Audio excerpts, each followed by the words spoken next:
James, what about this contradiction? Penny Wong says there can be no role for Hamas in the future of Gaza, quite rightly. But then she says there needs to be an immediate ceasefire. Israel needs to lay down its arms now. It shouldn't go into Rafah, which is where the Hamas fighters have retreated to. So how does she actually propose that Hamas leaves Gaza? I mean, what fantasy world is she living in?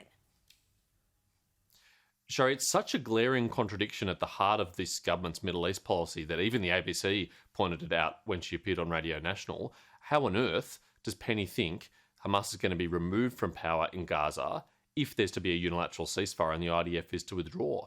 Do we think Hamas, having achieved what would effectively be a military victory over the IDF in these circumstances, who continue to hold hostages, who continue to control territory, is just going to give up their arms after the IDF withdraws? They're just going to become peaceful proponents after that? I seriously doubt it. And it is impossible to reconcile these two propositions from the government. One, let's get rid of Hamas. Hamas should go. But two, no one should do anything to remove them. It's utterly absurd. Of course, the IDF and Israel has to continue to pursue their legitimate military objective, which is the removal of those remaining Hamas brigades in the south of Gaza around Rafah. That's the only way the hostages will be freed. That's the only way that the people of Gaza will be freed from the oppression of Hamas. Just on another topic, there's been an extraordinary investigation that's just been published on the Nightly. They've uncovered that the Australian Strategic Policy Institute is a priority target of Chinese spies. And they're reporting text messages between the hackers that they say have shown that they've been hired by the Chinese government with signed documents, seemingly from the government agencies, from the Cyberspace Administration of China.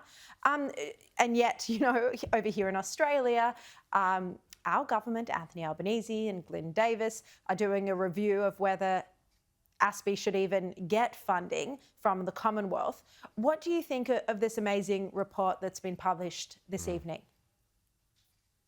It is an extraordinary report by James King for the Nightly, and it shows some pretty sloppy tradecraft from these state-sponsored hackers who appear to be guns for hire that have been commissioned by Chinese state agencies to target a range of entities around the world, including ASPI.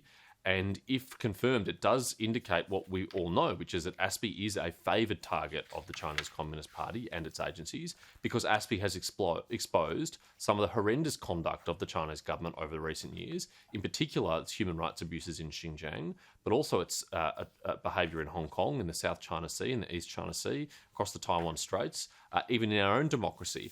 I mean, ASPI research has been globally influential for an Australian think tank, has changed the conversation about the West's relationship with China in a positive way because it's brought reality to the eyes of all of us. So the prospect that the Albanese government is going to strip funding away from ASPI, I think, is a scandal, and as we know, was a demand of the Chinese government on the list of 14 demands. Yeah, all right. Just very quickly, the Home Affairs Minister Claire O'Neil today committed to apparently halving migration by the 1st of July. Here's what she said. We had the borders shut for the better part of 2 years, and as is normal after a border closure, there was a boost in migration for the year that followed. What's happened since then is our government has taken action to halve migration for our country. We are doing that because we want to make sure that we maintain support for this really important program. We're happy to have migration here in Australia, but we want that to be sustainable. James, I mean, is this feasible? I thought I understood our migration program and our migration numbers before that interview, but now I'm as confused as Claire O'Neil appears to be about her own portfolio. Over the last year, Shari, 750,000 people came to Australia. It's a record. It's about 3 times the long-term average. To get that down to normal levels, as Dan Tehan pointed out today, would require over the next 9 months just 100,000 people coming to Australia. Now, that will be a hell of a turnaround. I'm a little bit sceptical of the government to deliver it, but we will be watching closely. And if they don't, I'm sure Claire O'Neil will have a very cogent explanation as to why. Yeah, absolutely. All right, James Paterson, thank you very much for joining me for your sharp analysis as always.